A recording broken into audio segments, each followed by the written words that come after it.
شاہ ولی اللہ دہلوی ایک نہایت صاف شخصیت اس موضوع پر اپنا مقالہ پیش کریں گے انشاءاللہ۔ ان کے والد محترم بھی تشریف لائے ہوئے راگ گڑھ کے قاضی ہیں ماشاءاللہ،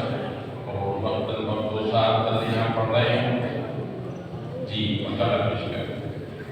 السلام علیکم ورحمۃ اللہ وبرکاتہ۔ نحمده ونصلی علی رسولہ الکریم، اما بعد۔ محترم صدر جلسہ، معزز مہمانان کرام اور سامعین میں، موضوع مقالہ ہے شاہ ولی اللہ علیہ الرحمہ ایک اہم ذات شخصیت۔ محترم سامعین، 12ویں صدی ہجری کی بات ہے کہ مغلیہ سلطنت کا آفتاب نبیبان تھا۔ مسلمانوں میں رسوم و بدعات کا زور تھا، معاشرہ بے رحمی اور نفس پرستی کے تاریک سمندر میں متضد تھا، مدرسوں اور خانقاہوں کا وجود بے سود تھا، قرآن کے معانی و مطالب، حدیث کے احکام و ارشادات اور فقہ کے اسرار و مصالح ذہنوں سے پرے تھے۔ تعجب ہوتا ہے کہ اس کے دور میں نشو و نما کر شاہ صاحب جیسا آزاد خیال مفکر و مبصر کیسے منظر عام پر آ گیا، جس میں زمانے اور ماحول کی ساری بندشوں کو توڑ کر ہر مسئلہ زندگی پر محققانہ و مجتہدانہ نگاہ ڈالی اور ایسا لٹریچر تیار کیا کہ جس کو پڑھ کر یہ یقین کرنا مشکل ہوتا ہے کہ یہ اس ماحول میں لکھا گیا جبکہ عیاشی، الحوثی، جبر و ظلم اور بدامنی و تباہی و فروغی کا طوفان آسمان کی خون پر ہنڈا رہا تھا۔ وہ شاہ صحابی تھے جنہوں نے اپنی خداداد صلاحیتوں کے نتیجے میں اس سے تک انسانیت کو ظلمت قدح سے نکال کر اسلام کی نورانی کرنوں میں زندگی کی صحیح راہ دلائی۔ سامعین کرام، اگر شاہ صاحب کی کار تجدید کا جائزہ لیا جائے تو معلوم ہوگا کہ آپ کے تمام کارروائی نمایاں ذہن سازی و فکر سازی پر مرکوز ہے، اور اس عمل میں سب سے وسیع حصہ آپ کی تصنیفات و تعلیفات کا ہے